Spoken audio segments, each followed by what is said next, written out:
மதுரையிலே இன்றைக்கு மையப்பொருளாக இருப்பது டங்ஸ்டன் சுரங்க அந்த விவகாரம். இப்போது சட்டசபையிலே மாண்புமிகு எதிர்க்கட்சியின தலைவர் வருங்கால முதலமைச்சர் புரட்சி தமிழ் ஐயா எடப்பாடி அவர்கள் சட்டசபையிலே மாண்புமிகு முதலமைச்சரை பார்த்து கேள்வி கேட்டார்கள். நீங்கள் கடிதம் மத்திய அரசுக்கு எழுதியதனுடைய சாராம்சம் மக்களுக்கு தெரியாது, ஆகவே அதை சொல்லியிருந்தால் மக்களுக்கு புரிந்திருக்கும் என்று சொன்னார்கள். இப்போது மத்திய அரசில் கடிதம் என்ன எழுதப்பட்டது என்பதை வெளியிட்டிருக்கிறார்கள். அப்போது மத்திய அரசு என்ன சொல்லியிருக்கிறது? அந்த கடிதத்துடைய சாராம்சம், மாநில அரசு எதிர்ப்பு தெரிவிக்கவில்லை. இந்த சுரங்கத்திற்கு, டங்ஸ்டன் சுரங்கத்திற்கு மாநில அரசு எதிர்ப்பு தெரிவிக்கவில்லை. அவர்கள் முழு விவரங்களை எங்களுக்கு அளித்தார்கள். அந்த ஆய்வுக் கூட்டத்திலே அவர்கள் பங்கேற்றார்கள். பங்கேற்கிற போதும் சரி, நாங்கள் விவரங்கள் கேட்கிற போதும் சரி, அங்கே இருந்த புள்ளி விவரங்களை தெரிவிக்கிற போதும் சரி, அவர்கள் எதிர்ப்பு தெரிவிக்கவில்லை. 1957 இந்த சுரங்க மேம்பாட்டு இந்த சட்டத்திலே திருத்தம் செய்கிற போது, 2021 திருத்தம் செய்கிற போது, அது ஏலம் விடுகிற உரிமை மாநில அரசிடம் இருந்து மத்திய அரசுக்கு சென்றதை மீண்டும் மாநில அரசுக்கு கொடுக்க வேண்டும் என்றுதான் கேட்டார்களே தவிர, இந்த டங்ஸ்டன் சுரங்கத்தை தடுத்து நிறுத்த வேண்டும் என்று கேட்கவில்லை என்று சட்டசபையில மாண்புமிகு எதிர்க்கட்சி தலைவர் அன்றைக்கு அரசினர் தீர்மானத்தில் எடுத்து சொன்னதைத்தான் இன்றைக்கு மத்திய அரசு அறிக்கை வெட்ட வெளிச்சமாக்கி இருக்கிறது. ஆகவே உரிமையை இன்றைக்கு அவர்கள் விட்டுக் கொடுத்திருக்கிறார்கள். இதில் ஏலம் விடுவது மட்டும்தான் மத்திய அரசு, அதற்கு ஒப்புதல் வழங்குவது, அதற்கு பலன் அடைவது, அந்த வருமானத்தை பெறுவது எல்லாமே மாநில அரசு. ஆகவே மாநில அரசு நிறுத்த வேண்டும் என்று அந்த அறிக்கையிலே சொல்லப்பட்டிருக்கிறது.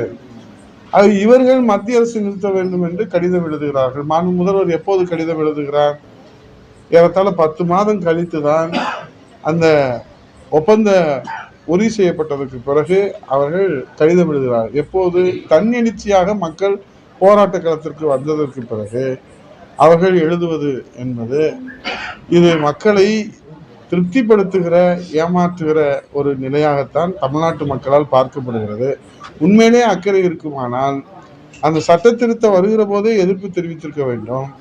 இந்த ஒப்பந்த புள்ளி கோருவதற்கு அவர்கள் ஏற்கனவே பல விவகாரங்களை கேட்கிற போது, தலைமைச் செயலாளரிடமிருந்து, துறை செயலாளரிடமிருந்து, அரசிடமிருந்து கேட்கிற போது, இதை எங்கள் மக்களுக்கு எதிர்ப்பாக இருக்கிற காரணத்தினால அதை அனுமதிக்க முடியாது என்று ஒரு இடத்திலே கூட அவர்கள் தெரிவிக்கவில்லை என்று சட்டமன்றத்தில் மாண்புமிகு எதிர்க்கட்சி தலைவர் வருங்கால முதலமைச்சர் புரட்சி தமிழ் எடப்பாடியார் சொன்னதைத்தான் இன்றைக்கு மத்திய அரசு அந்த வெளியிட்டிருக்கக்கூடிய அந்த செய்தி குறிப்பில் இன்றைக்கு சொல்லப்பட்டிருப்பதை அனைத்து பத்திரிகைகளும் வெளியாயிருக்கு. ஆகவே இது இரட்டை வேடமாகத்தான் இது பார்க்கப்படுகிறது. இதைத்தான் பாலுக்கும் காவல் பூனைக்கும் தோழன் என்று கிராமத்திலே ஒரு பழமொழி சொல்வார்கள். அந்த நிலையில தான் இன்றைக்கு திமுக அரசுடைய நிலைப்பாடை மக்கள் பார்க்கிறார்கள். மறு ஆய்வு என்பது வந்து திமுக கிடைத்த வெற்றிக்கான தனி தீர்மானத்தின் மூலமாக தான் இப்போ மறு ஆய்வு உத்தரவிட்டிருக்கிறாங்க. போராட்டம் நடந்துச்சு, அடுத்த ஸ்டேஜ் வந்துட்டோம். சென்ட்ரல் கவர்மெண்ட் நாங்கள் ரிவ்யூ பண்றோம்னு சொல்லியிருக்கான். இது இந்த நிலைப்பாடு என்பது தும்பை விட்டு வாழை பிடிக்கிற ஒரு நிலையாகத்தான் பார்க்கப்படுகிறது. ஏன்னால் மக்கள் தன்னெழுச்சியாக போராடித்தான் நாங்கள் உரிமையை பாதுகாக்கப்பட வேண்டிய சூழ்நிலை இருக்கிறது. அரசு நினைத்திருந்தால் ஆரம்ப நிலையிலேயே 1957 சட்டத்தை திருத்தம் செய்து 2021 திருத்தம் செய்கிற போது, அல்லது இந்த விவரங்களை கேட்கிற போது, அல்லது அந்த கூட்டங்களில கலந்து கொள்கிற போது அவர்கள் மக்கள் போராட வேண்டிய, வீதிக்கு போராட வேண்டிய அவசியம் ஏற்பட்டிருக்காது.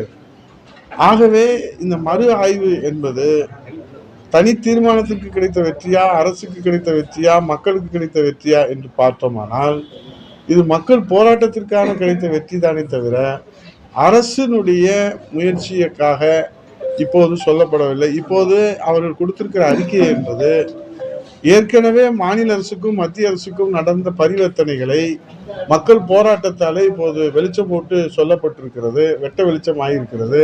அதிலே நாம் புரிந்து கொள்ளக்கூடியது, மாநில அரசு இதிலே எந்த விதமான முயற்சியும் எடுக்கவில்லை, திமுக அரசு எடுக்கவில்லை, தடுக்கவில்லை. தடுப்பதற்கு எதிர்ப்பு தெரிவிக்கவில்லை, தடை சொல்லவில்லை என்பதை மாண்புமிகு எதிர்க்கட்சி தலைவர் அவர்கள் சொன்னது ஆதாரப்பூர்வமாக இப்போது மத்திய அரசினுடைய அறிக்கை வெளியிடப்பட்டது. சென்னை அண்ணா பல்கலைக்கழகத்தில் ஒரு மாணவிக்கு வந்து பாலியல் துன்புறுத்து கொடுத்துருக்காங்க. எப்படி பார்க்குறீங்க? எல்லா கட்சி தலைவரும் வந்து சொல்றாங்க. தினந்தோறும் இந்த கொலை, கொள்ளை, கற்பழிப்பு, வழிப்பறி நடைபெறாத நாளே தமிழ்நாட்டிலே விடியவில்லை. ஆகவே இது போக்சோ வழக்குடைய எண்ணிக்கையை நாம் பார்த்தோமானால் இன்றைக்கு மிகப்பெரிய அளவிலே அச்சத்தோடு தமிழ்நாட்டிலே மக்கள் வாழ்ந்து கொண்டிருக்கிற ஒரு நிலையை நாம் பார்க்கிறோம். ஆகவே இன்றைக்கு கூட ஜல்லிக்கட்டு அதனுடைய வரைவு அறிக்கையை அரசு மூலமாக நேற்று அதனுடைய செயலர் வெளியிட்டிருக்கிறார்கள். அனைத்து பத்திரிகைகளும் வெளியிடப்பட்டிருக்கிறது. அதிலே இன்றைக்கு ஆன்லைன் பதிவு என்கிற அடிப்படையில் அது நவீன காலத்திலே டிஜிட்டல் முறையிலே பதிவு செய்வது என்பது ஒரு நிலையாக நாம் பார்த்தோமானாலும் கூட அதில் உள்ள குறைபாடு என்னவென்று சொன்னால் அது முறையாக நடைபெற வேண்டும் என்பது இந்த காளை வளர்ப்போருடைய கோரிக்கையாக இருக்கிறது, உள்ளூர் மக்களுடைய கோரிக்கையாக இருக்கிறது. ஏனென்றால் அதில் இன்றைக்கு புரட்சி தமிழக எடப்பாடியார் முதலமைச்சராக இருக்கிற போது, அம்மா முதலமைச்சராக இருக்கிற போது நடைபெற்ற போதெல்லாம் மிக எளிய நடைமுறையிலே பதிவு செய்யப்பட்டது. காளை வளர்ப்போர் அதில் பங்கேற்றார்கள். அவனியாபுரம் ஜல்லிக்கட்டில் முடியாதவங்க அலங்காநல்லூர் வருவாங்க, பாலமேட்டில் வருவாங்க, அந்தந்த ஊர்களில் பங்கேற்ப. இப்போ அப்படி அல்ல. அதை முறைப்படுத்தி இந்த அரசு இவ்வளவு நிபந்தனைகளை விதிக்கிற போது எளிய முறையிலே அவர்கள் அதில் பங்கேற்க வேண்டும். இப்போ காளை வளர்க்குறவங்கெல்லாம் கம்ப்யூட்டர் படிச்சுட்டு வரணும்னு நம்ம சட்டம் போட முடியாது. சேவை மையத்தில் போய் கொடுக்கலாம் நம்ம, ஆனால் இவங்க கொடுக்கறதுக்கு முன்னாடி அங்கே லாக் ஆயிடுது. இது ஒரு சூழ்நிலையில் ஆகவே காளை வளர்ப்பவர்கள் கம்ப்யூட்டர் படித்து விட்டுதான் காளை வளர்க்க வேண்டும் என்று சட்டம் போட முடியாது நம்ம. அது எளிய நடைமுறையிலே அவர்களுக்கு பங்கேற்பதற்கு அந்த காளை தகுதி இருக்கா, மருத்துவ பரிசோதனை அதெல்லாம் கடைபிடிக்க வேண்டிய நடைமுறை தான். ஏன்னா பீட்டா போன்ற அமைப்புகள் பல நிபந்தனைகளை விதித்திருக்கிறார்கள். இது தொடர வேண்டும் என்ற அந்த அடிப்படையில் அக்கறையில் அரசு சொல்லுகிறது, அதை கடைபிடிக்கலாம். அந்த காளைக்கு ஓய்வு கொடுக்க வேண்டியது இதெல்லாம் வரவேற்கக்கூடியது. ஆனால் பங்கேற்கக்கூடிய பதிவு என்பது அது வெளிப்படைத்தன்மையோடு இருக்க வேண்டுமே தவிர அது ரகசியமாக கையாளக்கூடாது என்பது காளை வளர்ப்போர், உள்ளூர் மக்கள், இதில் ஈடுபடுகிற அனைவருடைய கோரிக்கையாக இருக்கிறது. அதை அரசு கவனத்துக்கு கொண்டு வரும். விவகாரத்திலே என்ன சொல்றாருன்னா, இவர் துரைமுருகன் என்ன சொல்றாரு, நாங்க அக்டோபர்ல இது தொடர்பா கடிதம் எழுதியிருக்கோம். முதல்வர் பேசி மறுக்கலையே. கடிதம் எழுதியதை மறுக்கவில்லை. கடிதத்தினுடைய சாராம்சத்தை தான் இப்போது கேள்வி. அவங்க என்ன கிளைம் பண்றாங்க? நீங்க தமிழ்நாட்டினுடைய மாநில அரசுடைய ரைட்ஸ், உரிமை, ஏலம் விடுகிற உரிமை நீங்கள் வாங்கி விட்டீர்கள். இந்த சட்ட திருத்தத்தினால இந்த லேண்டு, நிலத்தினுடைய அதிகாரம் மாநில அரசுக்குத்தான் இருக்கிறது. ஆகவே நிலம் சம்பந்தப்பட்ட அனைத்துக்கும் மாநில அரசுக்கே உரிமை இருக்கிற காரணத்தினால ஏலம் விடுகிற உரிமையை மீண்டும் தமிழக அரசுக்கே கொடுக்க வேண்டும் என்று கேள்வி கேட்கிற போது அவர்கள் பதில் அளிக்கிறார். ஏற்கனவே 9 ஆண்டுகளாக நாங்கள் வைத்திருந்தோம், எந்த அனுமதியும் மாநில அரசில் கேட்கவில்லை, ஏலம் விடவில்லை. ஆகவேதான் நாங்கள் மிக முக்கியமான கனிமங்கள் என்கிற அடிப்படையில் அதில் ஒரு பிரிவு கொடுக்குறாங்க. D15Dயோ மேபி ஏதோ ஒரு பிரிவு இருக்குது. அந்த பிரிவின் அடிப்படையில் முக்கிய கனிமங்களை எடுப்பதற்கு, ஏலம் விடுவதற்கு மத்திய அரசு மாநில அரசு கேட்க வேண்டிய அவசியம் இல்லை என்கிற ஒரு நிலையிலே தான் அவர்கள் ஏலம் விட்டிருக்கிறாங்க. இப்போ இவங்க அந்த கடிதத்தில் என்ன சொல்லியிருக்கணும்? நீங்கள் உரிமை பறிப்பதோடு எங்களுடைய அனுமதி இல்லாமல், மக்களுடைய அனுமதி இல்லாமல், கலந்தாய்வு செய்யாமல், மக்களை கலந்தாய்வு செய்யாம எப்படி அந்த பகுதியில் நடத்துறது? ஒரு சாதாரண ஒரு தொழிற்சாலை துவங்குவதற்கு கூட அந்த பகுதி மக்களுடைய தீர்மானம், அந்த உள்ளாட்சியிலிருந்து தீர்மானம் போட்டு தான், அந்த ஊராட்சியிலிருந்து தீர்மானம் போட்டு தான் நம்ம எந்த ஒரு சாதாரண தொழிற்சாலை துவங்குவதற்கு கூட கேட்கணும். இப்போ மக்கள் அந்த பகுதியில் இருக்கவங்க யார் என்ஓசி யார் கொடுத்தா தெரியல, தீர்மானம் யார் போட்டா தெரியல. ஆனா மாநில அரசு மௌனியாக, வாய்மொழி மௌனியாக இருக்கிறது. மக்கள் தன்னெழுச்சியாக போராடியதற்கு பின்பு கடிதம் எழுதுறாங்க. கடிதம் எழுதுவதற்கு 2023 போட்ட சட்டத்திற்கு 2024 டிசம்பரில் கடிதம் எழுத வேண்டிய ஒரு சூழ்நிலை வருகிற போது இந்த 10 மாத காலங்கள் இந்த அரசு தூங்கி கொண்டு இருந்ததனுடைய ரகசியம் என்ன, மர்மம் என்ன, காரணம் என்ன என்பதை தமிழ்நாட்டு மக்களுக்கு சொல்ல வேண்டும் என்பதுதான் மாண்புமிகு எதிர்க்கட்சி தலைவருடைய கோரிக்கை. அதுக்குரிய விளக்கம் தான் இப்போது மத்திய அரசு கொடுத்திருக்கிற அறிக்கைக்கு.